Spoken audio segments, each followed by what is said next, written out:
Et il y en a deux qui me demandent, mon général, acceptez-vous d'être le candidat hors parti face à Marine Le Pen? Mais bien sûr. Ce qui veut dire déjà que Marine Le Pen était prévue pour être au second tour. Bon, bizarre.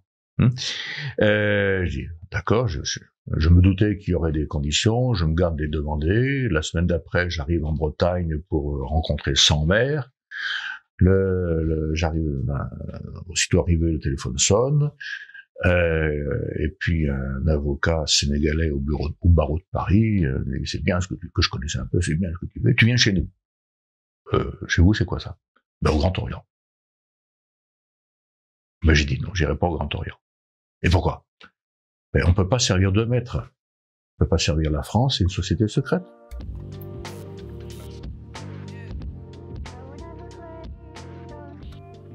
Bienvenue dans cette nouvelle interview en studio du Média en 442. Aujourd'hui, j'ai le plaisir de recevoir le général Didier Tauzin. Bonjour. Bonjour madame. Alors, vous êtes fils de militaire, de para plus exactement. Vous êtes né à Dakar. Oui. À environ l'âge de 13 ans, vous entrez à l'école du Prytanée national militaire de la Flèche, où vous étudierez pendant 8 ans. Après, vous entrez à la prestigieuse école de Saint-Cyr. Vous rejoignez le 1er régiment de parachutistes d'infanterie marine pour servir la France, puis les forces spéciales. En somme, vous passerez une bonne partie de votre vie au sein de l'armée française. On vous reçoit aujourd'hui pour la sortie de votre livre, de vos mémoires plus exactement. Apprends-lui à aimer la France, à en crever. Des forces spéciales à l'engagement spirituel et politique pour la France chez Mareuil Éditions. Merci, mon général, d'avoir accepté notre invitation. Et merci de m'avoir invité, madame. Mais avec grand plaisir, avec grand plaisir.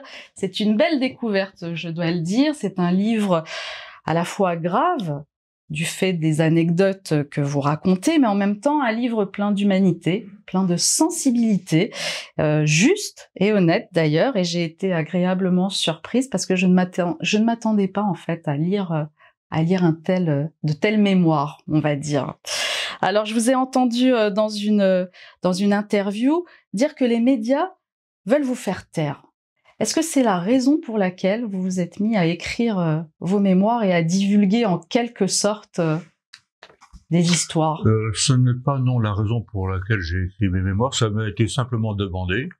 Bon, j'ai passé 70 ans maintenant, 74 bientôt, et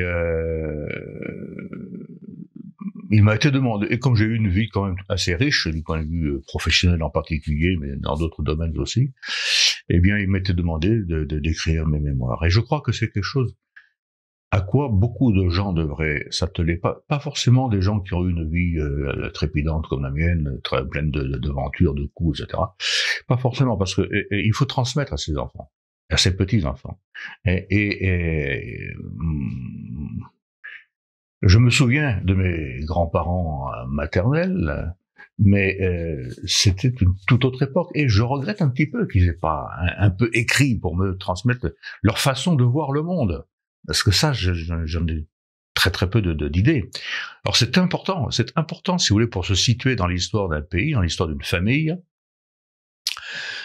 pour se comprendre soi-même, pour comprendre les autres, comprendre son pays, etc. C'est important de se situer dans la continuité. Et aujourd'hui, on a vraiment tendance à vivre au jour le jour. Il n'y a pas de demain, il n'y a pas d'hier, il n'y a pas d'avant-hier, encore moins d'avant-hier et d'après-demain, n'est-ce pas? On vit au jour le jour, on consomme, on est toujours sur son téléphone, et je crois qu'il est très important d'essayer de se mettre dans la continuité. C'est pour ça que j'ai accepté cette proposition d'écrire mes mémoires. Il m'a fallu du temps, presque 3 ans. C'est très émouvant, c'est parfois très dur. Il y a des choses que je n'ai pas dites, bien entendu. Et d'ailleurs, vous le dites justement qu'on ne peut pas tout dire. On ne peut pas tout dire, voilà. Mais c'est voilà pourquoi j'écris ces mémoires. Alors c'est quand les grands médias me mettent de côté, c'est vrai, oui, c'est vrai, mais ça date de la présidentielle 2017, si vous voulez. On y reviendra. Alors, devoir de transmission, effectivement, c'est aussi un bel hommage que vous rendez à votre famille, en particulier à vos parents, à votre papa. Ce titre, c'est tiré d'une phrase qu'il a écrite dans une lettre très particulière, d'ailleurs, à votre maman, Voilà. Il était en Indochine pour son deuxième séjour. Et il est reparti en Indochine en 53, après être rentré du Sénégal, où je suis né. Il était parachutiste, lui aussi. Et donc, arrive la bataille de Dien Bien Phu, n'est-ce pas? Et puis, là, il était à ce moment-là, il était plus sur le terrain en permanence, parce qu'il a passé pratiquement toute sa carrière militaire sur le terrain. Il était dans le bureau renseignement. Hein. Oui, bon, sur le terrain, mais en état-major. Et il se porte volontaire pour sauter sur Dien Bien Phu. Et donc, et il écrit à ma mère qu'elle avait 2 enfants à ce moment-là, hein, n'est-ce pas? Et elle écrit à ma mère: je saute ce soir sur Dien Bien Phu, je vais me faire tuer. Fais mon fils un officier, apprends-lui à aimer la France sans crever. Voilà. Je garde cette lettre, ma mère vit encore, alors que j'évite de la lire, j'attendrai un petit peu, hein, mais parce que ça, à mon avis, va être très émouvant. Mais voilà, le titre de ce livre vient de cette lettre. Je saute ce soir sur Dien Bien Phu. Et finalement, alors, en devenant militaire, vous réalisez le souhait de vos parents? Ou est-ce que c'est un choix également que vous avez fait? C'était un choix. Parce que j'ai failli ne pas être militaire. J'avais envisagé un moment de faire tout autre chose. Hein, et bon, mes parents me laissaient libre de choisir quand même.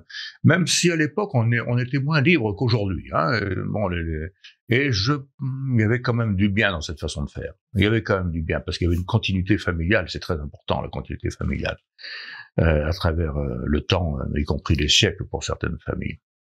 Mais donc, mes parents m'ont dit: bah, si tu veux pas être militaire, ah bon, fais ce que tu veux. Bon, puis j'ai réfléchi, puis je suis entré à Saint-Cyr.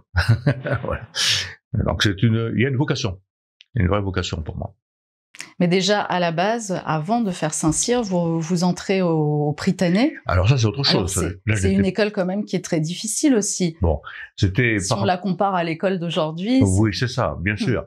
Mais si vous voulez, on n'est pas militaire de profession. On est dans une école tenue par le ministère par les armées. Et donc, oui, c'était quelque chose de solide à l'époque. Effectivement, hein, en 63, on mangeait du pain de guerre de la guerre d'Algérie à table, à midi, etc. Il était un peu dur. Nous avions des chaussures à clous d'avant la guerre de 40, etc., etc. Et puis les gamins de 13 ans, revue de chambre, revue de l'armoire, etc. Marche au pas cadencé pour aller au repas. Bien. Mais c'est très formateur. C'est très formateur et ça tisse une amitié entre les élèves qui était fantastique. Moi, je reste en contact avec des camarades que j'ai rencontrés à cette époque, en 63. Il y a plus de 60 ans maintenant. Et d'ailleurs, il y en a un qui, ayant des problèmes des problèmes, est venu s'installer tout près de chez moi. Donc, si vous voulez, ça a tissé des liens très très forts, le Prytanée militaire. Et en plus, ça cadre, bien sûr. Ça cadrait, parce que je ne sais pas comment c'est maintenant, mais je suppose que ça a quand même changé. Mais ça cadre les personnes, ça donne des repères de vie. Et puis ça apprend à aimer la France aussi. Parce que nos cadres étaient... Vous savez, quand on a 13 ans, avec un père comme le mien, on a un peu l'impression que c'est le seul sur Terre, être comme ça, quoi. Hein. Mais on avait tous des cadres à l'époque qui avaient fait 32-45 Indochine, Algérie. Donc qui quand même nous racontaient aussi leur vie un petit peu. Et ça place ça situe les gens, ça nous mettait dans une continuité. Je crois beaucoup, c'est très important, la continuité entre les personnes, les familles, etc. Et donc là, ça nous plaçait dans une continuité. Ça nous a appris beaucoup de choses. Est-ce qu'on peut pas non plus s'interroger sur ce type d'enfance ou d'éducation qui est un peu en vase clos comparé à l'éducation qui est prônée aujourd'hui, où on laisse un peu les enfants, on laisse aux enfants une part de liberté, une part... Qu'est-ce qu'on pourrait comparer entre votre époque et l'époque d'aujourd'hui, hein? Alors, il n'y a pas de perfection, hein. Je crois qu'aujourd'hui, c'est plutôt aujourd'hui que les enfants sont en vase clos, avec Internet, ils ont toujours leur téléphone à la main, avec la télévision, etc. Et donc nous étions beaucoup plus, je crois, beaucoup plus libres de fait, hein, pas. On est bien sûr on était Britannique militaire, on n'avait pas le droit de sortir. C'était en 63, faut pas l'oublier, c'était notre époque. Hein. On n'avait pas le droit de sortir. On a commencé à avoir le droit de sortir seul à partir de 18 ans et encore quelques heures par samedi, dimanche. Bien. Aujourd'hui, ils sortent beaucoup plus, mais sont-ils vraiment plus libres? Sont-ils vraiment mieux formés? Quand on a en France des ministres qui ne savent même pas parler français, en France, hein, comment les enfants peuvent-ils être formés? J'en connais beaucoup de gamins d'aujourd'hui, enfin beaucoup, j'en connais quelques-uns, mais ils ne savent pas se situer dans le monde. Ils ne savent plus parler français pour l'immense majorité. Et ce n'est pas leur faute. Ce n'est pas non plus un peu plus quand même, pas la faute de leurs parents. C'est la société comme ça. Hein. Leurs parents pourraient faire quelques efforts, mais je crois que moi j'ai bénéficié, j'étais l'une des dernières générations à bénéficier d'un système d'enseignement qui a été élaboré à la fin du 19e siècle, qu'on appelait les hussards de la République, enfin peu importe, qui était très formatrice, avec beaucoup de défauts évidemment, hein, mais quand même très formatrice, très bien préparatoire à la vie, voilà. Aujourd'hui, moi, je plains les jeunes d'aujourd'hui. Hein, quand ils seront adultes, ils seront isolés, complètement isolés, paumés. Voilà. Sauf s'ils réagissent. Et je crois que la réaction va venir. Elle ne sera pas forcément violente. J'espère qu'elle ne sera pas violente, bien entendu. Mais il y a une prise de conscience de tout cela dans la société française qui se fait aussi. C'est à tout petit niveau pour l'instant, mais ça vient. Hein. On se rend de plus en plus compte que les idéologies en particulier nous maltraitent, nous transforment, nous abrutissent, nous esclavagent, si je peux dire. Hein. Les idéologies, mais la consommation, à outrance, le culte de l'argent, écoutez, le culte de l'argent, enfin quand même. C'est terrible, quoi, parce que l'argent c'est très important et on en a besoin pour vivre. De l'or en faire un dieu comme on fait aujourd'hui, c'est une catastrophe, quoi. Donc les choses vont changer parce que l'être humain sait intimement qu'il n'est pas un producteur, consommateur, futur vieux, congénère bon pour l'euthanasie. Hein, il sait il est autre chose que ça. L'être humain sait instinctivement qu'il est très grand. Oui, potentiellement très grand. Et aujourd'hui, on ne fait que le rabaisser dans notre société. Et c'est pas uniquement en France, malheureusement. Encore faudrait-il qu'il se reconnecte à son intuition, j'ai envie de vous dire. Vous avez raison, mais c'est quelque chose qui va se faire. C'est étonnant les changements qu'il y a eu depuis maintenant une vingtaine d'années. Bien sûr, apparemment, la société dépérit, dégringole toujours, mais il y a de plus en plus de jeunes ou de moins jeunes d'ailleurs, qui prennent conscience de cela et qui cherchent les moyens de réagir. Ça va se faire. Il faudra du temps, hein. Il faudra beaucoup de temps. Et puis, j'espère qu'il n'y aura pas de violence. Ça, c'est autre chose. Pensez-vous que l'apprentissage, en tout cas, l'école militaire est la même aujourd'hui? Les militaires sont-ils formés de la même manière aujourd'hui que c'était à l'époque, à votre époque en tout cas? Non, enfin sur le fond, oui, il y a toujours le sens du service, parce que le soldat, il est fait pour servir son pays. Hein.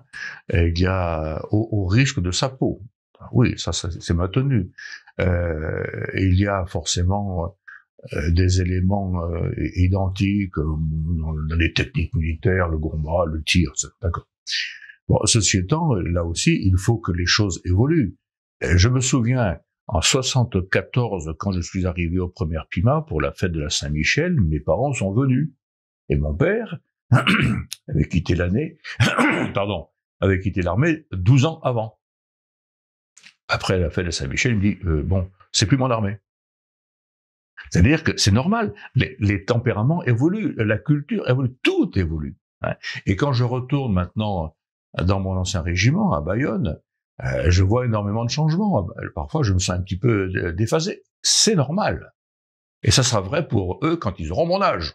Hein. Et ça, c'est complètement normal. Mais la formation militaire, en essence, elle reste la même. C'est le sens du service, le combat. Bon, y a pas de souci. Alors, vous avez fait l'école polytechnique de Saint-Cyr? Non, pas Polytechnique. L'école de Saint-Cyr. L'école Saint-Cyr. L'école Saint-Cyr. L'école spéciale militaire de Saint-Cyr, oui. La première fois, vous aviez raté votre concours ben d'entrée. voilà. Mais il y a une phrase qui m'a beaucoup interpellée, que je trouve très belle. Vous dites « J'ai appris que l'échec peut être le terreau du succès ». Ah oui. Oui, alors d'abord, pourquoi j'ai échoué? Ça, c'est étonnant. Mes parents sont venus me chercher après à l'issue du concours, parce que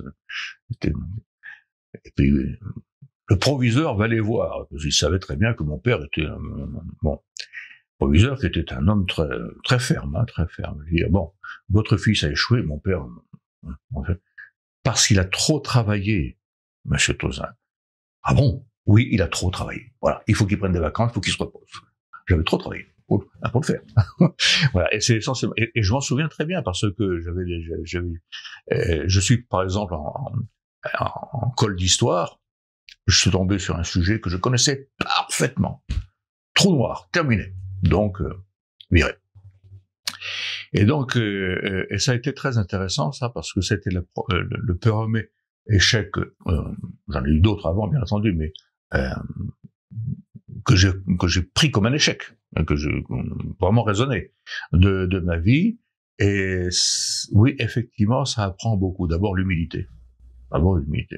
Voilà. Ensuite, comment dire, la mesure en toutes choses. Hein. Il faut travailler, mais il faut aussi se reposer. Il faut aussi se détendre. Il faut aussi prier. Il faut aussi lire, etc. Il faut. Voilà. Bon, voilà, ça apprend beaucoup de choses l'échec, effectivement. Et pensez-vous qu'en France, l'échec est valorisé autant que la réussite, ou bien au contraire, justement, j'ai l'impression qu'en France, l'échec est mal perçu. Il a une connotation très négative. Vous avez raison, il a une connotation très négative. Ceci étant, parce qu'on est dans une société qui est de moins en moins humaine. Or, l'échec fait partie de la vie humaine. Oui, je suis général, 3 étoiles, etc., des décorations, etc. Mais j'ai eu plein d'échecs dans ma vie. Et professionnel, personnel, etc. Plein d'échecs. Ça fait partie de la vie. Faut-il le valoriser? Je ne sais pas. Il faut le prendre en compte comme quelque chose de très humain et de très normal.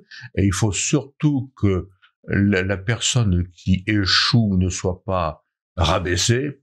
Hein, au contraire, hein, il faut la prendre en amitié parce que l'échec, je maintiens que l'échec c'est un terreau fantastique pour rebondir. Hein, donc il est très important vous avez raison de dire qu'aujourd'hui, mais parce qu'on est dans une société qui ne valorise que, encore une fois, le succès, le fric, l'élégance, etc. On marche sur la tête. Hein. L'être humain, c'est pas un truc. On nous traite comme des trucs aujourd'hui, comme des outils. Hein. L'être humain, il est né et puis il va arriver à la mort, qui n'est qu'un passage vers une éternité. Et c'est ça, c'est très important. Il faudrait que nous traitions tous les autres frères et sœurs, tous les autres êtres en frères et sœurs, parce que la vie, ça veut dire que même pas un claquement de doigts par rapport à ce que nous avons à vivre après ce qu'on appelle la mort, qui n'est qu'un passage. Et donc, l'échec apprend beaucoup de choses. Ça apprend l'humilité. Quand on réussit toujours, on devient orgueilleux. Et ça, c'est une catastrophe pour soi-même et pour les autres qu'on a, par exemple, à diriger, à commander. C'est une catastrophe. Quelqu'un qui a toujours réussi, il traite les autres comme des sous-fifres. Bon. Il vaut mieux lui mettre une baffe, je crois, de temps en temps. L'échec est bon. Ouais. Je ne sais pas si j'ai répondu à votre question. Ouais. Mais oui, c'est un discours qui mérite d'être entendu, en tout cas, et surtout par nos jeunes. Surtout. Et vous venez de me rappeler une anecdote, justement, de votre livre, quand vous dites il faut beaucoup d'humilité, surtout quand on est chef, quand on a une équipe. Vous racontez une anecdote où vous êtes retrouvé face à votre équipe, en fait. Vous deviez superviser. Et puis, vous avez appris qu'on vous aimait pas trop, en fait. Ah oui, ça vous étiez pas trop apprécié. Ah oui, je venais d'arriver à Bayonne. Je sais pas ce qui s'était passé bon, si vous voulez, c'est l'adolescence. Il y a un problème je sais pas ce qui s'était passé. Mais j'avais formalisé dans ma tête que, et contrairement à tout ce qui m'avait été appris, par mes chefs militaires au Prytanée, par mes chefs militaires à Saint-Cyr, appris par mon père, hein, j'avais pris le contraire. Hein. Pour faire un soldat, il faut casser l'homme. Je ne comprenais. Je ne sais pas pourquoi j'étais arrivé là. Je ne sais pas. Je ne sais pas pourquoi j'en étais arrivé là. Et puis je m'y suis pris comme ça avec ma première section. Ça n'a pas duré longtemps. Hein. Ça n'a pas duré longtemps parce que l'ambiance ça a fini par mal tourner, etc. Et puis donc il y a eu cet incident que je rapporte dans mon livre, n'est-ce pas? Nous étions partis donc en montagne pour un stage de montagne dans les Pyrénées. Et puis un de mes gars fait une bêtise. Je la repère et puis je rassemble la section. Je demande bon qui a fait ça. Le gars ne se donne pas. Et donc, je me dis, bon, punition collective, donc je prends la tête. Hein, c'est-à-dire un cross, non, je prends la tête. Et, tension, bien sûr, et puis là, mon adjoint vient me voir, et puis, quand il entre, je lui dis repos, il dit reste au garde à vous, je dis tiens, il passe quelque chose là. Et il me dit, bon, mon lieutenant, vos hommes vous admirent énormément pour vos capacités physiques, militaires, etc. Énormément. Mais ils vous détestent. Waouh! Là, je peux vous dire que ça... J'avais 24 ans. Hein. Très bien, en moins de 15 secondes, j'ai fait le tour, et puis, bon, qu'est-ce qu'il faut que je fasse pour qu'ils m'aiment? Comme ça. Ah ben c'est simple, vous annulez la marche commando, et puis on va prendre un pot, on va boire des bières. Eh ben d'accord. Et là, ça a complètement changé. Grâce à ce sous-officier qui et à partir de là, si vous voulez, j'ai tout fait pour montrer à mes hommes que je les aimais. Mais faut savoir ce que ça veut dire aimer. Ça veut pas dire, c'est pas uniquement des guili-guili dans le cœur. Hein, ce sont bien sûr des sentiments, mais c'est aussi vouloir et faire ce qui est bien, bon et juste pour l'autre,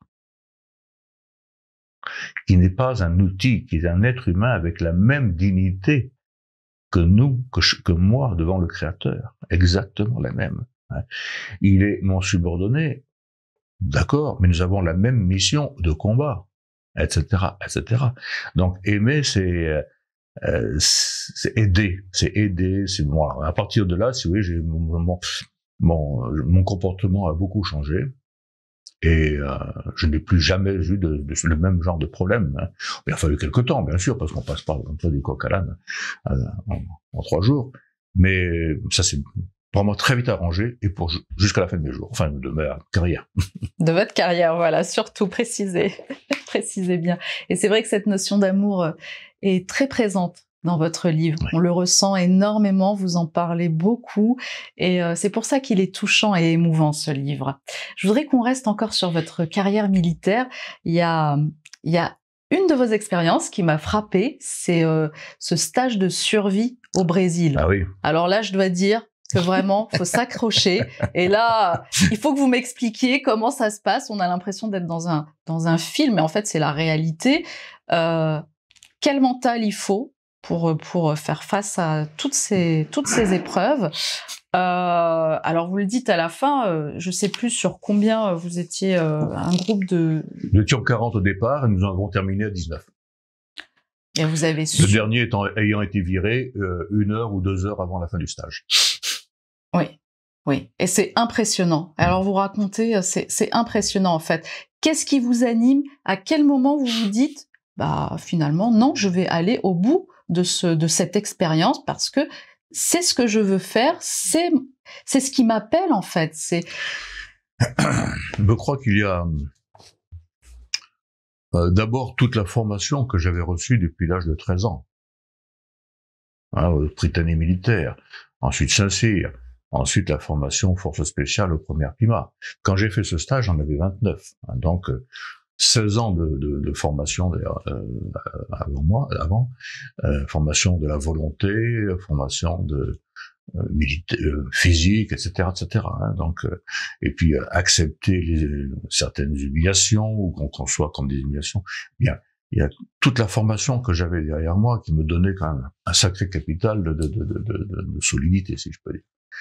Et il y avait aussi le fait que, et ça en fait partie de la formation, je n'ai pas choisi, j'ai pas demandé à faire ce stage. J'ignorais même son existence à l'époque. J'ai été envoyé. C'est donc mission, tu vas faire un stage. Ce stage là-bas. J'étais très content. C'était une mission. Or, pour un soldat, quel que soit son grade, la mission, c'est entre guillemets sacré. Il faut la réussir.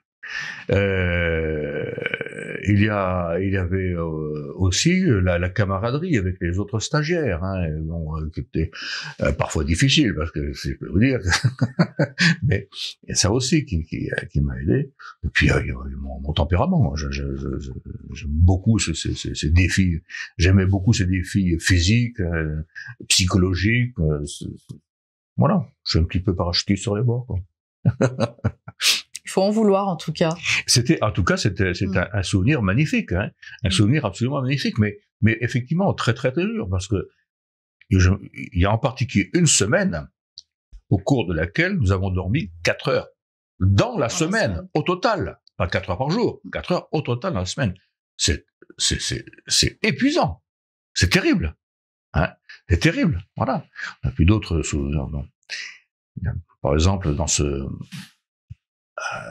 stage existait parce que à l'époque, le Brésil était affronté à des guérillas communistes sur tout son territoire, pas tout, une bonne partie du territoire. Et donc, il y avait aussi une mise dans l'ambiance. Par exemple, nous passions une semaine dans un camp de prisonniers communistes. Bon, c'était bien sûr un exercice. Enfin, tout était fait pour être aussi réaliste que possible, sauf l'œil mis à mort, sauf casser les jambes, etc. Bien. Mais c'était quand même très très fort. Eh bien, vous savez, là, j'ai pris conscience de ce que mon père avait pu vivre, lui, en réalité, chez les Viettes, après Dien Bien Phu, il était fait prisonnier. Pour moi, c'était très dur. Alors pour lui, j'imagine un petit peu. C'était vraiment très dur. Psychologiquement, très dur. Pas physiquement. Physiquement, à 29 ans, on tient la route. Dis-moi, moi, je tenais la route. C'est ce qui vous a finalement entraîné aussi à aller sur des missions réelles ensuite dans votre carrière. Ah, j'en ai fait avant. Vous en aviez fait avant déjà? Ah oui, j'en avais déjà fait plusieurs auparavant. Hein, oui. Auparavant, à 25 ans, j'étais garde du corps du président Houphouët-Boigny. Ouais, c'est ça, oui. Ensuite, j'ai fait d'autres opérations au Maroc, au Tchad, etc. Au Liban, pauvre Liban. Voilà. La situation de la France aujourd'hui commence à ressembler à celle du Liban dans les années 75, madame. Terrible.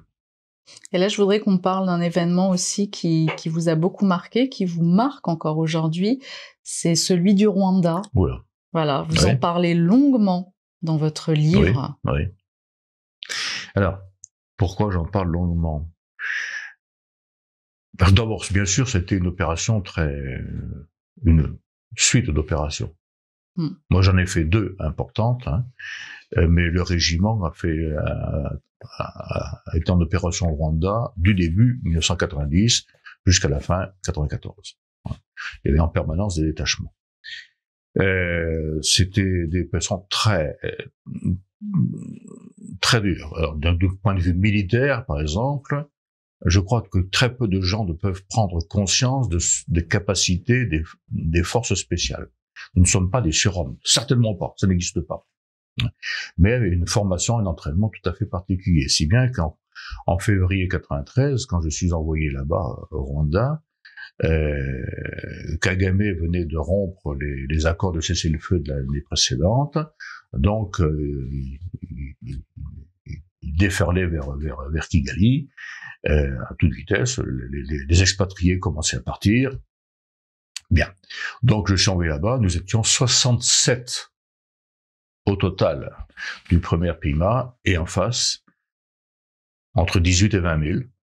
Et l'armée rwandaise, elle, que nous devenions aider, était en déroute. Bon, on a fait le maximum pour d'accord, mais nous n'étions que 67, effectivement. Hein.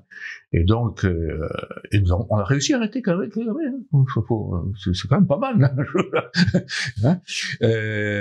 Et donc, ça fait effectivement des souvenirs extrêmement lourds, parce que en 15 jours, 3 semaines, il y a eu 3000 morts. Hein, pas de notre côté. Moi, j'ai eu un blessé léger, 2 blessés légers. 3 fois rien, hein. Mais en face, et puis chez les Rwandais. Bien, 3000 morts, donc ça marque. Et puis l'année suivante, si vous voulez, pour la dernière opération, qui était l'opération turquoise, de fin de cette guerre, hein, pour arrêter le génocide, pour là aussi il y a des choses très lourdes, parce que, un exemple, nous avons fait une route de nuit, tout feu éteint, et puis le jour se lève à 6 heures. Là-bas. On arrive à 5 heures, ils vont 2 ou 3 gardes, et puis les autres, chaud par terre, vous dormez un petit peu. Moi, je me suis réveillé, un bras sortait de terre à 2 mètres, je m'étais accouché sur une fosse commune. Comme ça sentait la mort à peu près partout, vous savez, bon, voilà, ça marque, des choses comme ça marque énormément. Hein. Bien, alors j'en parle parce que c'est l'opération la plus sensible du point de vue militaire, mais j'en parle aussi beaucoup parce que, d'ailleurs, j'ai écrit 2 livres uniquement sur le Rwanda, hein, 2 livres, parce que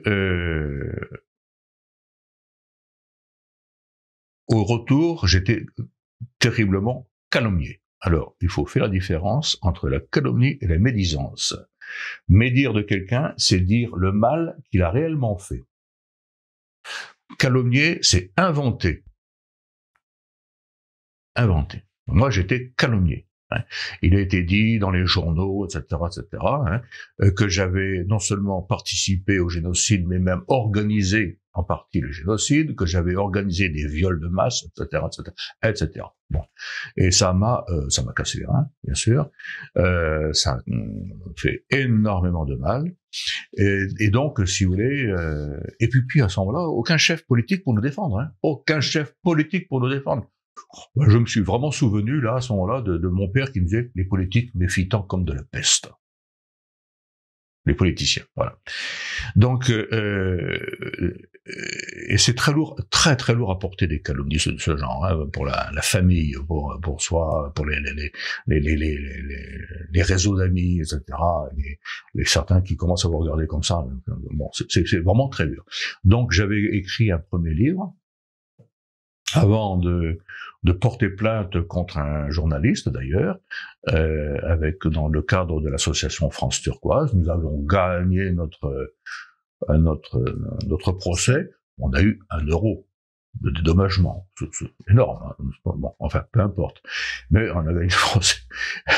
Et puis, mais ça m'a suivi. Il y a encore, il y a encore de temps en temps quelques relents de cette affaire-là. Très dernièrement, d'ailleurs, Emmanuel Macron, que j'ai du mal à appeler le président de la République,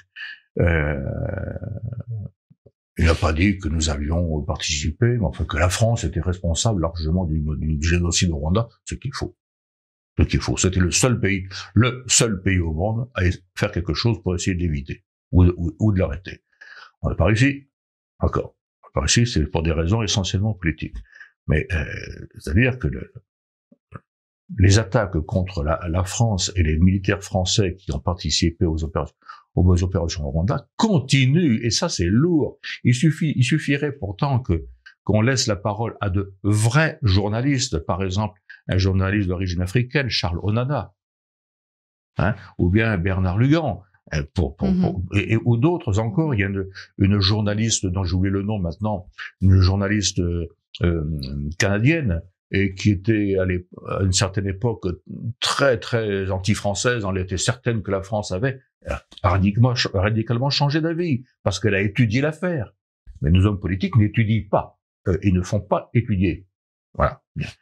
Et donc, voilà pourquoi j'ai beaucoup parlé du Rwanda. C'est lourd. Et Et ça revient souvent, ça revient souvent, hein, pas forcément dans les conversations, mais dans les mémoires. Et je comprends complètement, vous savez, c'est sans doute beaucoup moins lourd que ce que mon père a vécu en Indochine, mais je me souviens de mon père sur son lit de mort, une demi-heure ou une heure avant de mourir, il hurlait les Viettes, les Viettes. Donc, on est marqué à vie par certaines expériences. Oui, et moi, je suis marqué à vie par celle-là. Et je crois beaucoup moins que, par exemple, mon père, à propos de Dien Bien Phu. Et pourtant, il y a une belle scène aussi, malgré les massacres, malgré les exactions, malgré tout ça, il y a une belle scène où vous racontez, justement, juste après cette nuit que vous passez dans dans les fosses communes, de ce prêtre Hutu, je crois, qui vient célébrer une messe. C'est magnifique. Malheureusement pour lui, la fin ne sera pas aussi belle, mais il a déjà accompli. Et ce que vous en dites, en fait, ça dépeint un autre tableau de la scène que vous aviez vécue en bas de cette colline. Et c'est la prière qui a rassemblé, en fait, ces ethnies. C'est inouï. Moi, franchement, c'est une expérience absolument fantastique. On arrive donc aux abords de ce camp de réfugiés Tutsis. Il n'y avait que des Tutsis dans ce camp des réfugiés. Et donc, d'ailleurs, il leur avait été dit que nous venions pour terminer le travail, c'est-à-dire pour les exterminer. Bon, ok. Donc, aussitôt je suis arrivé, je suis allé aux abords du camp, ils nous regardaient comme ça, et puis moi, je leur ai donné un signe de paix à Makuru, ça veut dire la paix avec vous, Nimeza, ça veut dire et avec toi, et ça a été tout de suite. C'est fabuleux. Donc, et puis ensuite, là, on a apaisé la situation instantanément. Et ensuite, donc, je rassemble les anciens, parce que c'est comme ça se passe en Afrique, il y a des anciens. Bon, ok, les anciens, je crois d'ailleurs c'est plus... je crois que c'est plus efficace que les maires au président de la République. D'accord, peu importe, c'est pas sujet. Je rassemble les anciens, et pour leur demander ce dont ils ont besoin. Je m'attendais, bien entendu, on a besoin de manger, de boire, de ci, c'est normal. Normal. Ils étaient dans un dénuement complet. Il y avait que la Croix-Rouge pour les aider un petit peu. Bon, et il y avait beaucoup de boulot. Ils se regardent. Et puis le plus ancien des anciens me dit, on a besoin d'une messe. Vous avez besoin d'une messe? Oui, on a besoin d'une messe. On n'en a pas eu depuis longtemps. Maintenant, vous aurez une messe. Bien. Bon. Eh bien, vous aurez une messe dimanche. On était le jeudi, je crois. Vous aurez une messe dimanche. Je disais n'importe quoi parce que je savais pas comment j'allais m'y prendre. Voilà. Et donc, on termine la réunion et puis après, je retourne au chef-lieu, c'est-à-dire, comment ça s'appelle déjà, je ne sais plus. Peu importe, je retrouve tout à l'heure. Je vais voir l'évêque. Il dit, voilà, il faudrait un prêtre pour dire la messe dimanche. Mais vous savez, comme il y a aussi des protestants, si on peut trouver un pasteur, d'accord, on a trouvé un prêtre, un pasteur, et le dimanche, on a eu une messe. Waouh. Mais il y avait peut-être, entre 5 et 8 000 personnes à la messe. 5 à 8 000 personnes à la messe. Il n'y a pas beaucoup d'endroits où on voit ça, à Lourdes, bien sûr, enfin bon. Et puis, bon voilà, une messe absolument merveilleuse. Et puis, quelque chose de tout à fait étonnant, si vous voulez, le prêtre n'a pas pu venir, c'est pas possible. Il n'a pas pu venir avec 8 000 hosties. C'est pas possible. Ça, c'est clair. Parce que le Rwanda était en complète déconfiture. Or, il y a eu communion. Et j'y ai participé. Et j'ai des photos. Donc, je me suis dit pendant longtemps, mais attends, Tosin, tu as rêvé là, ou quoi? Et puis un jour, il y a 2-3 ans, de passage dans une abbaye près de Bordeaux, là-bas, je rencontre un homme de mon âge, on discute, journaliste en opération. Ah bon? Vous étiez au Rwanda? Oui. Vous étiez au Kanyarushishi? Oui. Ok. Et vous étiez à la messe? Oui. Et est-ce qu'il y a eu communion? Oh oui. Oh oui, quelle communion. Donc, j'en conclus qu'il y a eu une multiplication des hosties. Voilà. Des camarades, des amis prêtres disent mais c'est tout à fait possible, hein, absolument possible. Hein. Et c'est bon, c'est énorme. Hein, comme expérience, c'est énorme. J'ai un peu ému. Un autre miracle inexpliqué. Là, on fait un petit clin d'œil à Pierre Jovanovic, qui comprendra. Ouais. Vous abordez également la colonisation. Alors ça, c'est un sujet qui vous tient à cœur. Vous dites dans votre livre, on doit critiquer le colonialisme, cette idéologie s'inspirant de la théorie de la race supérieure de Gobineau, théorie qui a aussi inspiré Hitler.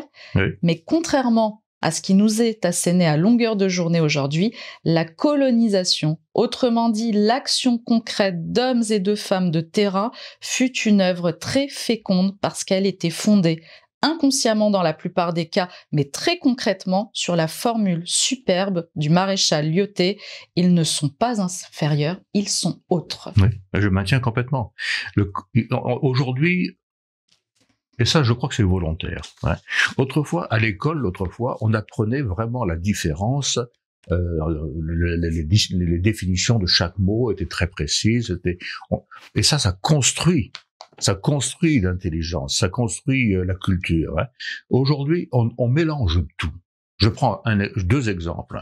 Hein. Dictature et tyrannie. On mélange. Même les personnes, même de l'Académie française maintenant mélangent. Mais initialement, la tyrannie, c'est le pouvoir qui s'exerce, un pouvoir asservissant.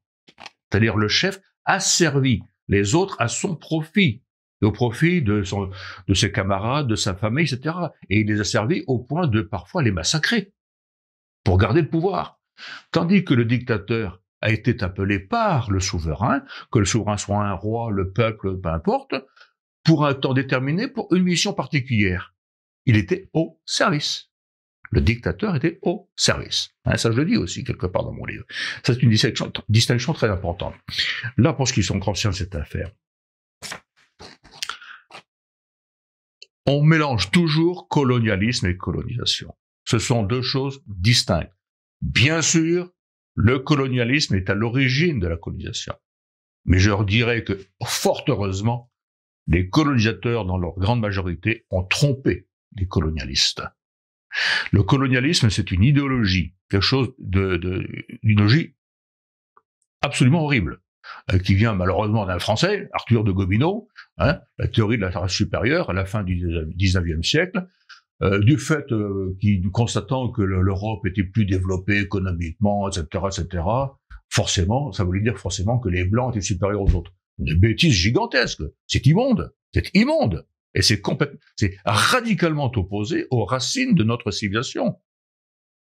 Hein, racines selon lesquelles tous les êtres humains ont la même dignité. Tous les êtres humains. Bien. Eh bien, le colonialisme vient de là. Et il faut savoir qu'il a été promu en France en particulier par la gauche. Par la gauche. La droite, à l'époque, voulait s'obnubiler face aux Allemands. Je comprends, après 1870, et la gauche a promu le colonialisme.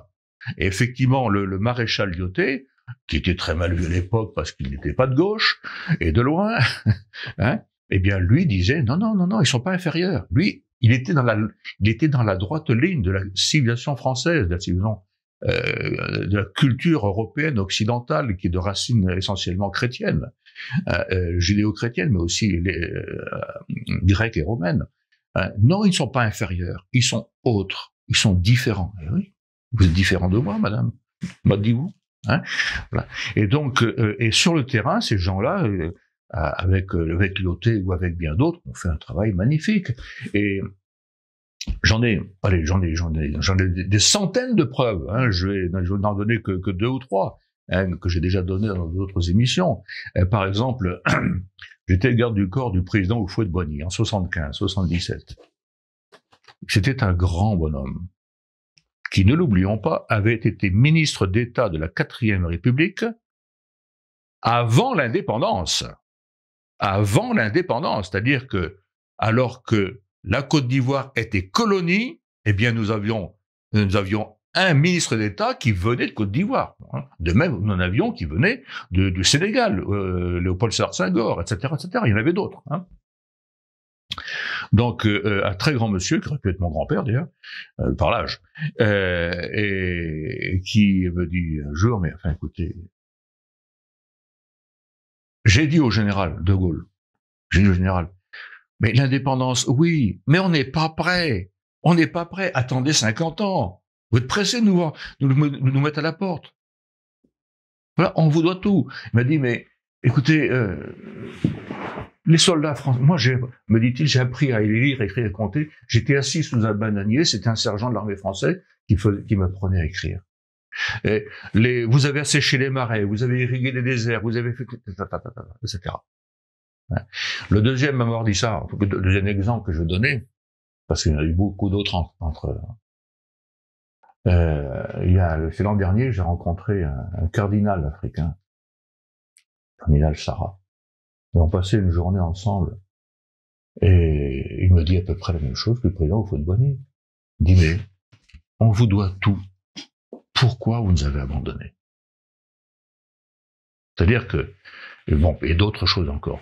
C'est-à-dire que la colonisation, l'action de terrain par des hommes et des femmes, des enseignants, des militaires, des médecins, des administrateurs, etc., cette action de terrain a été remarquable. Et elle a eu des défauts, c'est évident. Citez-moi une œuvre humaine qui soit parfaite. Ça n'existe pas.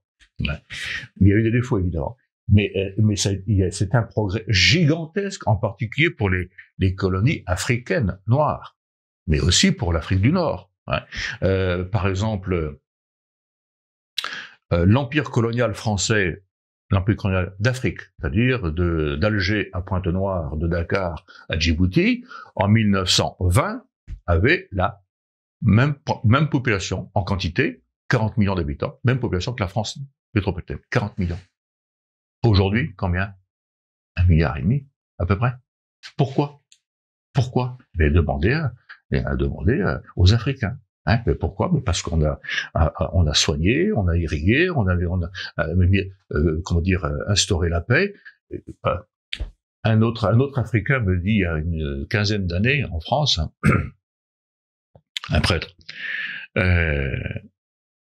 son admiration pour les pères blancs et sœurs blanches, me dit, mais ils sont arrivés dans ma région, on se mangeait entre deux villages, dit ça.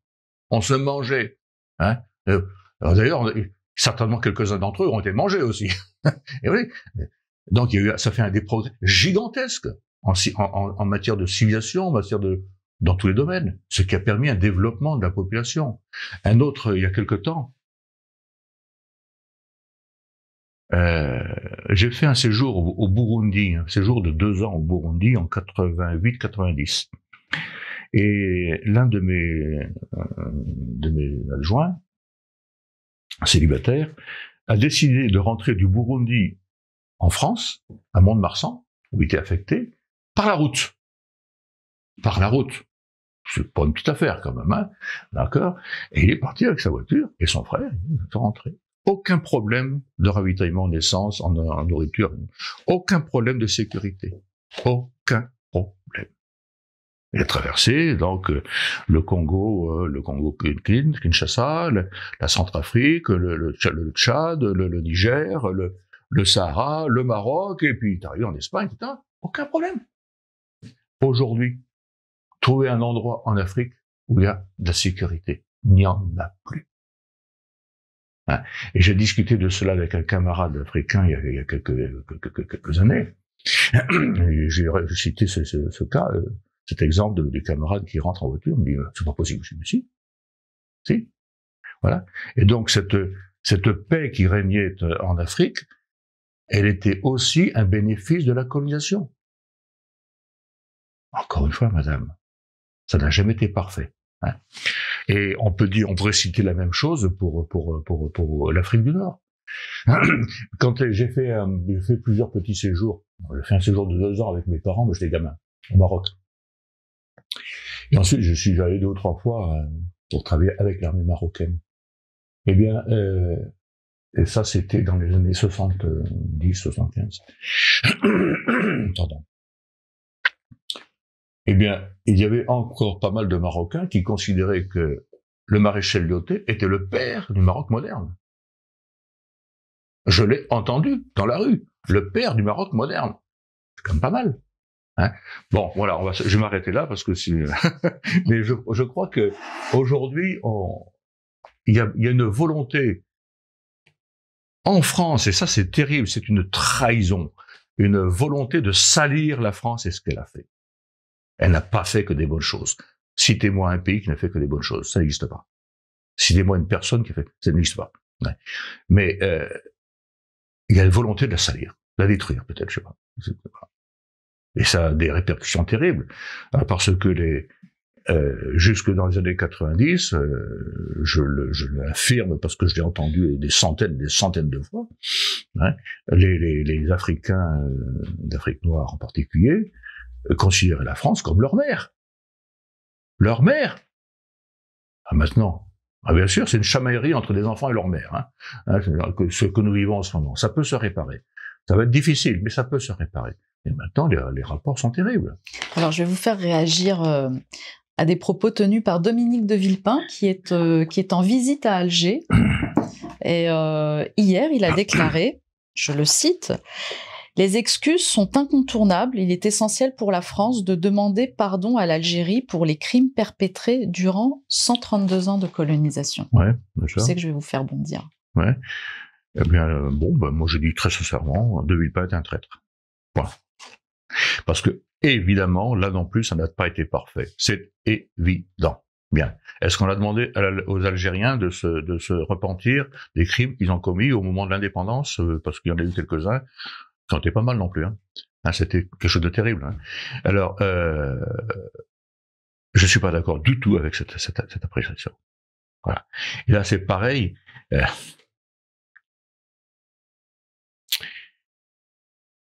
J'ai des souvenirs bon, j'étais gamin, donc c'est difficile. De harkis rapatriés en France après la guerre d'Algérie, mais il n'y avait que des bons propos à l'égard de la France, que des bons souvenirs.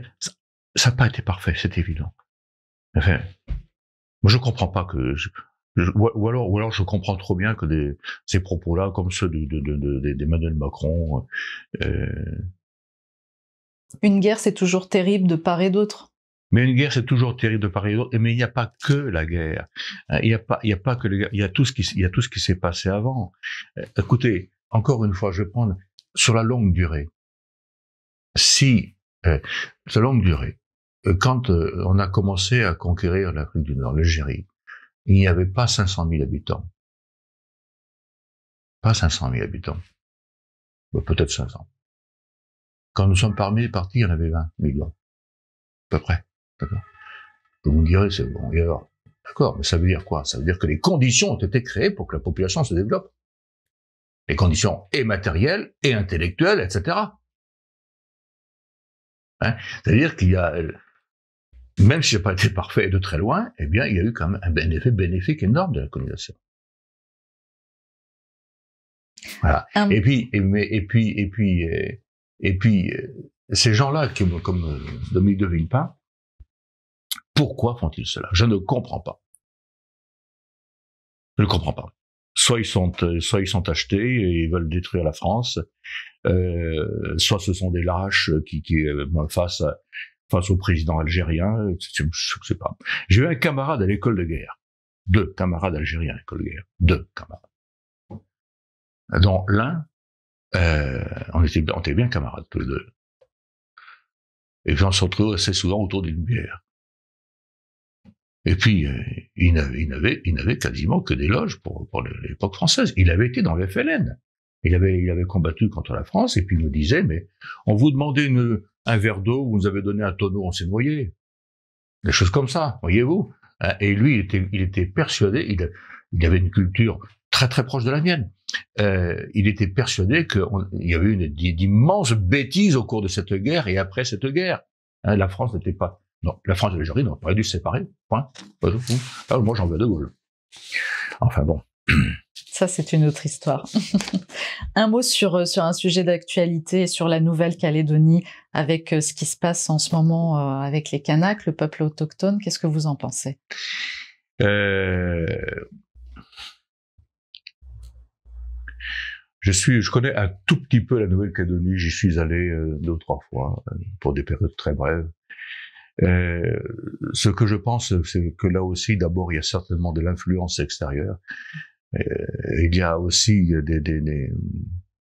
des erreurs ou des bêtises faites par nos gouvernants qui ne connaissent rien à rien, franchement, j'ai des mots très durs, mais nos gouvernants sont sans doute les pires que nous aurions eu depuis très très très très très longtemps. Hein. Il faut dire que depuis 50 ans, on a été servi. Hein. Franchement, ça va de mal en pire. J'ai commencé à voter en 74, c'est-à-dire 4 ans après le départ de Gaulle. Je n'ai pas cessé de voir la France décliner. Ça n'a pas cessé. Et là maintenant, on atteint une sorte de fond. Et ces gens-là ne savent pas parler. Ils ne savent pas parler aux Français de métropole, alors qu'ils en sont eux-mêmes. Comment pourraient-ils savoir parler à des gens de Calédonie ou à d'autres, hein. Moi, je crains beaucoup que la situation ne dégénère. J'espère qu'elle ne dégénérera pas. Je crois que ça serait une immense erreur pour les Calédoniens d'aller vers une indépendance. L'indépendance, ça n'existe plus. Ça n'existe plus. Hein. Ils seraient aussitôt tenus sous une forme ou une autre, soit par les Chinois, soit par les Américains, soit par les Indonésiens, soit par etc. C'est pas bon. C'est un peuple très peu nombreux. Non, je ne crois pas du tout. Je ne crois pas du tout au bienfait de l'indépendance. Mais je crains, madame, que ça n'aille vers là, et que ça n'aille surtout vers une forme de guerre civile. Et je crains aussi que ça ne soit comment ça s'appelle? Non pas un déclencheur, mais un signe avant-coureur de ce qui peut se passer. En France métropolitaine. Parce que, je l'ai dit tout à l'heure très rapidement, la situation actuelle en France métropolitaine ressemble un peu, de plus en plus, à ce que j'ai vécu au Liban dans les années 70. Et ça a dégénéré d'une manière terrible après. Bien. Et donc là, s'il n'y a pas quelqu'un pour rétablir l'ordre d'une manière humaine, bien entendu, mais solide, sérieuse, très ferme, ça va être très mal. Et voilà. Je prends que la Calédonie est un signe avant-coureur. Est-ce que c'est pour cette raison que vous vous êtes engagé politiquement en 2016 pour vous présenter aux élections présidentielles en 2017? Oui, madame, c'est ça. Au fond, c'est ça. Parce que j'ai la chance d'avoir, au cours de ma carrière militaire, fait de la prospective. Alors, la prospective, ce n'est pas l'illumination intérieure, ce n'est pas une révélation, etc. C'est un travail intellectuel à partir de données solides du passé, du présent, et puis de tendances d'avenir, etc. C'est un travail. J'ai la chance de faire ça. Et j'ai l'esprit qui est aussi tourné à ça. Pas vrai. Et donc, je continue de faire cela. Et donc, dans ces années, à l'état-major de l'armée de terre, où j'ai travaillé en prospective, on nous demandait de travailler sur ce que serait la France, l'Europe et le monde dans les années 2020-2030. Nous sommes en 2024. Bien. Et malheureusement, nous avions vu juste. Que ce soit au niveau mondial, au niveau européen, au niveau national. On n'avait pas vu dans le détail l'Ukraine, etc. Et pour la France, nous avions vu d'abord qu'il y aurait un émiettement continu de la société française, une quasi-disparition de la culture, parce que le déclin de l'éducation nationale était commencé. Largement commencé. Donc, une déclin de la culture, une sorte de retour progressif à une forme de barbarie. C'est pas la barbarie d'il y a 3 millions d'années. Non, mais on peut être barbare avec Internet. en fait barbare avec Internet, c'est clair. Donc on avait vu que la France allait décliner, se diviser, etc. Et donc il y avait une forte possibilité de dégénérescence de la situation jusqu'à une forme de guerre civile. Une forme de guerre, pas seulement civile, raciale, ethnique, religieuse, raciale parce que les blancs, les noirs, les gris, les jaunes, etc. Hein, bon, ça, il y a des gens qui sont là pour l'attiser. Ensuite, ethnique, parce que les noirs, ok, mais entre un noir sénégalais et un noir, ça s'entend pas forcément, et de très loin. Et de très loin, n'est-ce pas? Religieuse, hein, ça bien c'est clair. Et tout cela pourrait déboucher sur un chaos et provoquer des famines, etc. Ça peut aller très loin. Et ça, je n'étais pas le seul, bien entendu, à l'avoir envisagé depuis pas mal de temps. Et c'est la raison essentielle pourquoi je m'étais présenté en 2017. Voilà, pour essayer de reprendre un autre chemin pour empêcher cela. Voilà. Alors, vous avez créé un parti qui s'appelle Rebâtir la France. Pas un parti, une association politique. Une association. Voilà. Vous aviez déjà écrit, je crois, un livre bien avant sur ce thème-là, en tout cas du programme que vous envisagiez. Malheureusement, vous n'avez pas récolté les 500 parrainages à l'époque. Qu'est-ce qui s'est passé? Parce que dans votre livre, on va quand même l'évoquer. Vous en parlez à plusieurs. Ils vont plus l'acheter, les gens vont plus acheter mon livre si je dis tout. Mais on n'a pas tout dit. Par contre, il y a quelque chose tout de même que je ne peux pas éluder. Tout de même, vous parlez de société secrète. Alors cette société secrète, elle revient souvent. Vous la citez entre guillemets. Vous ne dites pas son nom, mais moi j'ai quand même envie de connaître son nom. Et puis apparemment, il y a eu. Vous êtes une curieuse. Oui. Ce point-là m'intéresse particulièrement. Alors, si vous voulez. Ce sont des amis qui m'ont convaincu de me lancer. Ok. On s'est lancé en septembre 76 pour la présidentielle. En décembre, nous avions 250 promesses. Ce n'était que des promesses. Il faut 500 parrainages. Bien. En janvier 2017, François Fillon est balayé. Et puis, dans la même semaine, 5 députés et sénateurs républicains socialistes m'appellent. Dans la même semaine. J'ai passé un moment avec chacun. Tous m'ont promis 50 parrainages dans leur circonscription, ce qui est le maximum légal. Ça faisait 250 d'un seul. Bien. Et il y en a 2 qui me demandent, en général, acceptez-vous d'être le candidat hors parti face à Marine Le Pen? Mais bien sûr. Ce qui veut dire déjà que Marine Le Pen était prévue pour être au second tour. Bon, bizarre. Je dis, d'accord, je me doutais qu'il y aurait des conditions, je me garde les demander. La semaine d'après, j'arrive en Bretagne pour rencontrer 100 maires. J'arrive, aussitôt arrivé, le téléphone sonne, et puis un avocat sénégalais au barreau de Paris, c'est bien que je connaissais un peu, c'est bien ce que tu veux. Tu viens chez nous. Chez vous, c'est quoi ça? Au Grand Orient. Mais j'ai dit non, j'irai pas au Grand Orient. Et pourquoi? On peut pas servir 2 maîtres. On peut pas servir la France et une société secrète. On peut pas. Moi, j'ai passé ma vie au service de la France, déjà. Je resterai sur cette ligne. Ça m'a déjà coûté cher dans ma carrière militaire, mais non, je ne serai pas chez vous. Fais comme tu veux, et je ferai pour toi. Bien, je lui ai dit, et je raccroche. Donc, au bout du compte, je n'ai eu que 81 parrainages officiels. Voilà. Dès le lendemain, j'ai appelé des maires qui m'avaient promis leur parrainage. En général, mais oui, je vous ai parrainé. On a retrouvé au moins le nom d'au moins l'un d'entre eux sur la liste des Poutous. Bon. Bizarre quand même.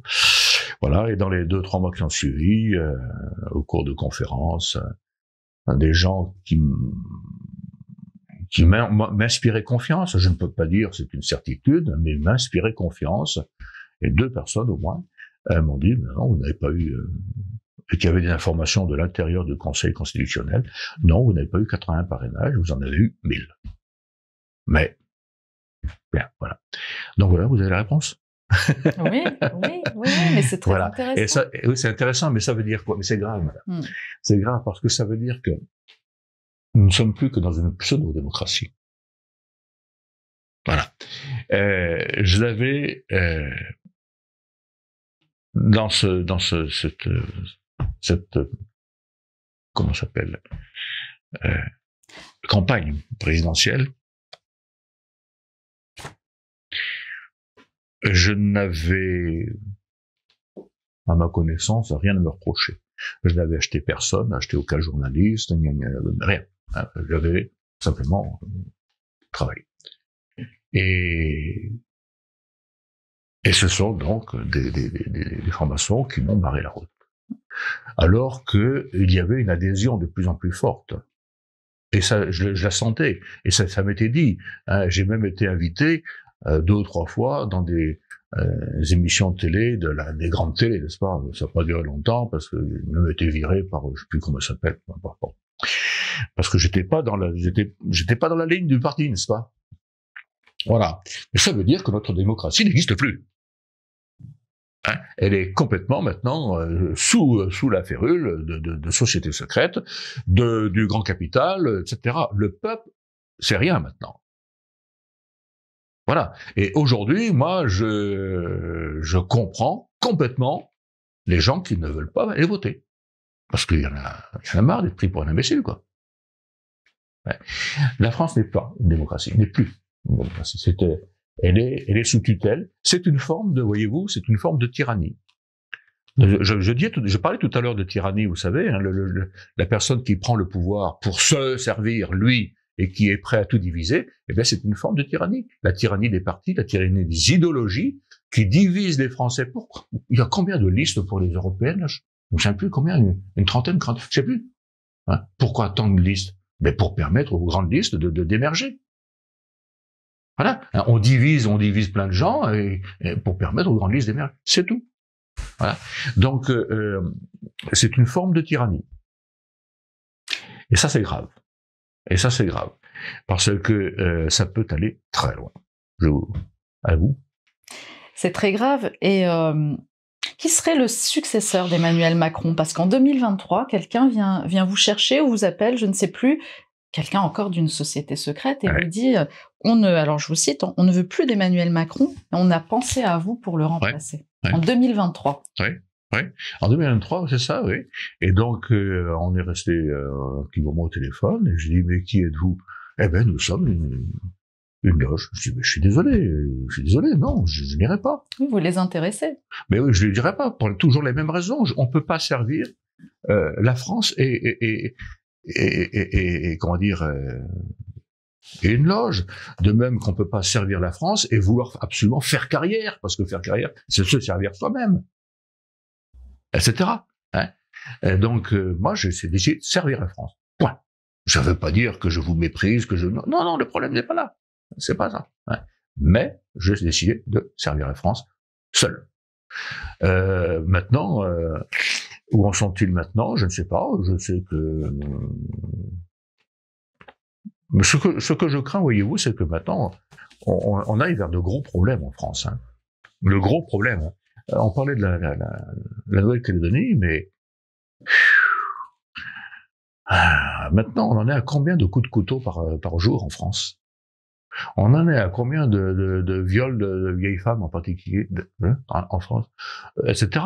Et puis l'économie va, on est sous la maîtrise de l'Allemagne, etc. Bon, non, ça va mal, Et il y a un moment où il peut y avoir une bascule. Alors quand? Dans 2 jours, 2 mois, 2 ans, je sais pas. Hein, mais ça peut être très rapide. Ça peut être très rapide. Et alors, à ce moment-là, pour répondre à votre question, qui pour succéder Emmanuel Macron? Mais je ne sais pas. Je ne sais pas. En tout cas, certainement pas quelqu'un qui fait partie des rouages du système. Alors là, si vous voulez, ce qui risque de se produire, c'est que la plupart de ces gens-là, voyant la situation exploser, eh bien, vont faire ce qui s'est déjà produit dans l'histoire de France, mais dans d'autres pays. Ils vont trouver quelqu'un, lui donner ce qu'on appelle le bâton merdeux, et ils vont s'en aller. Voilà. Qui ce sera, je n'en sais rien. Voilà. Mais on risque d'être dans une situation comme celle-ci, voyez-vous. Voilà. Et malheureusement, malheureusement, je la sens venir. Je la souhaite pas du tout. Je la souhaite pas du tout parce que ça risque d'être très très très très lourd. Mais je la sens venir. J'aimerais que l'on termine cet entretien sur une note positive, mais plus spirituelle, parce qu'il y a un personnage qui apparaît tout le long de votre livre, c'est Saint Michel, le saint patron des paras. Et il vous a beaucoup aidé, il vous a beaucoup accompagné, il vous accompagne encore. Oui. C'est quoi? C'est un hommage que vous lui rendez? C'est pour... De toute manière, enfin, ce livre, il a cette touche votre touche à vous de militaire, votre carrière impressionnante et cette dureté quand vous racontez des événements très graves, mais il a aussi ce côté plein de sensibilité, plein de douceur, où vous parlez beaucoup d'amour et de spiritualité tout au long de ce livre. Alors pourquoi c'est très important de le raconter, de raconter Saint-Michel? Écoutez, initialement, d'ailleurs c'est toujours ça, c'était une biographie, hein, mes mémoires. Alors quand on raconte ces mémoires, on se dit à qui est-ce que je les raconte? Eh bien, je les raconte d'abord à mes enfants et mes petits-enfants. D'abord à mes enfants et mes petits-enfants, parce que c'est une continuité familiale. Et puis, si je le raconte à d'autres, il faut être honnête. Il faut être honnête. Donc, j'ai décidé d'aller au-delà de mes opérations militaires, qui sont intéressantes, certes, mais enfin, je suis pas le seul. Il y en a beaucoup d'autres qui ont des opérations militaires intéressantes. Hein. J'ai parlé de l'école que j'ai faite au Sénégal, j'ai parlé de ma campagne de la politique, et puis j'ai parlé de ma vie spirituelle, sans laquelle je ne serais pas ici aujourd'hui. D'abord, j'aurais pas été général. J'aurais quitté l'armée bien avant, parce que quand je suis parti pour ma première opération garde du corps de Fouet-de-Boigny, je suis rentré enfin après 8 ans de Prytanée, 2 ans à Saint-Cyr, etc., et la formation à Bayonne. Enfin, je prends conscience du fait que je peux tuer quelqu'un en face, faire tuer un camarade et me faire tuer. Et je me suis dit, mais attends, à quoi ça sert ça? Voilà. Et là, une dame de mes amis, qui a 25 ans de plus que moi, voit mon désarroi, et elle m'invite à faire une retraite selon la Saint-Ignace de Loyola, ma retraite ignatienne, Saint-Ignace de Loyola. Et là, j'étais converti. Quand je dis converti, ça c'est très très lent par rapport à ce que j'ai vécu, c'est quelque chose de gigantesque. Et là, à partir de là, je ne peux plus douter. Et donc, la foi, la pratique deviennent le chemin de ma vie. Je ramène tout à cela, tout à cela. Voilà. Et puis quelques années plus tard, quand je dis je ramène tout cela, il faut du temps, parce que c'est jamais parfait. On n'est pas des anges, hein. Moi non plus. Et donc quelques années plus tard, je commande ma compagnie parachutiste à La Réunion. Nous avons un saut d'entraînement, saut de nuit, une nuit absolument en noir, on ne voit rien, pas de vent, du tout, pas un poil de vent, une zone parfaitement, une zone de saut sans arbres, rien du tout, les arbres étaient à 300 mètres chaque côté. Je saute le premier à 300 mètres d'altitude, dorsale en torche. Ouf, je descendais vite, hein, à ce moment-là, hein. Je fais le ventral en torche. Ouah, là, quand je m'en suis aperçu, je devais être à 150 mètres, 100 mètres du sol, de m'écraser, quoi. Et là, par réflexe, Saint-Michel, à toi de jouer. Et il m'a fait faire un déplacement latéral de 300 mètres. J'étais à 100 mètres du sol, quoi. Il m'a fait déplacer 300 mètres. Il n'y avait pas un poil devant, je répète, madame. 300 mètres et je me suis retrouvé dans les arbres. Bah, c'est pour moi, ça, hein. Je suis bon. Sauf d'avoir demandé à Saint-Michel de s'occuper de moi. Et non seulement ça, mais je me suis retrouvé dans les arbres, j'aurais pu être déchiqueté par les branches mortes, etc. Rien, pas une blessure. Nuit noire, je ne savais pas à quelle hauteur j'étais, donc descendre, quoi faire. Je lâche mon casque, j'étais à 50 cm du sol. Donc, je me suis désharnaché, puis voilà. Et ça, c'est tout à fait étonnant, hein. C'est tout à fait étonnant. Puis il y a d'autres cas. Il y a d'autres histoires. Et cette anecdote, sachez que je l'ai racontée alors avec Pierre Jovanovic, que vous connaissez peut-être. Oui, oui. On fait des capsules autour de la spiritualité. Et c'est un passage de votre livre que j'ai cité D'accord. à la capsule qui est consacrée à l'archange Michael, parce qu'à ce moment-là, avant de préparer mes thèmes, j'hésitais à savoir de quel archange j'allais parler. On venait de parler de l'archange Uriel. Je me disais, archange Michael, j'aimerais bien, mais est-ce que c'est vraiment lui par lequel je dois enchaîner? Et j'étais en train de commencer à lire votre livre, et je tombe. Et bien voilà. Et c'était une évidence. Et donc, je lui raconte ça en plein direct. Je lui dis, voilà, c'était une évidence. Saint-Michel, c'était... Ouais, bon. C'est aussi le Saint-Patron de la France, ça. Pas oublier. C'est bien de le rappeler. Ah oui, oui, c'est très... Dans les périodes que nous vivons, là. Moi, quelque chose, je sais pas, peut-être on arrête, peut-être, je sais pas. On peut terminer sur ça. Ce que je sens voir, ce que je sens en ce moment, et ce que je vois, c'est qu'il y a un renouveau français. Oh, il est imperceptible aux grands, ou qui se croient grands. Imperceptible. Parce que c'est au ras de terre, entre guillemets. Et ce renouveau, c'est la France de demain. Et ça va. Et Saint-Michel, il n'est pas pour rien. Eh bien, c'est sur ces mots que nous allons terminer cet entretien. Je vous remercie énormément, Général Didier-Tauzin. Je rappelle le titre de votre livre, « Apprends-lui à aimer la France, à en crever, des forces spéciales à l'engagement spirituel et politique pour la France » chez Mareuil Éditions. Ce sont vos mémoires. Merci, madame. Merci, mon général.